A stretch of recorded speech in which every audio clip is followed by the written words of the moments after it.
যমুনা অভিমুখী বুয়েট শিক্ষার্থীদের যাত্রায় পুলিশি হামলা অনাকাঙ্ক্ষিত জানিয়ে দুঃখ প্রকাশ করেছেন রেলপথ উপদেষ্টা ফাউজুল কবির।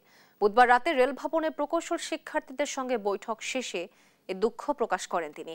বৈঠকে শিক্ষার্থীদের দাবির বিষয়ে কোনো সমাধান হয়নি।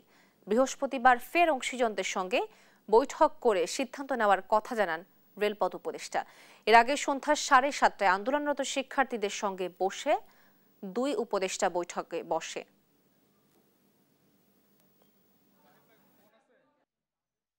এটাতে আরও অনেক অংশীজন আছে, আমরা তাদের কথা শুনব, বিশ্ববিদ্যালয়ের শিক্ষকদের কথা শুনব, তারপরে ডিপ্লোমা ইঞ্জিনিয়ার্স তাদের কথা শুনব, তারপরে যেসব ইঞ্জিনিয়ারিং প্রতিষ্ঠান যারা হায়ার করে সংস্থা, যেমন এই যে এলজিডি, তারপরে কি বলে যে পাবলিক ওয়ার্কস ডিপার্টমেন্ট, কিংবা এই যে পাওয়ার ডেভেলপমেন্ট বোর্ডের চেয়ারম্যান সাহেব আছে, এখানে আছেন, রেলওয়ের ডিজি আছেন, ওনারা সঙ্গে বসবো। তো এইটার সঙ্গে বসবো এবং এইটার আমরা একটা যাতে সুরাহা করা যায় সেটার আমরা চেষ্টা করব।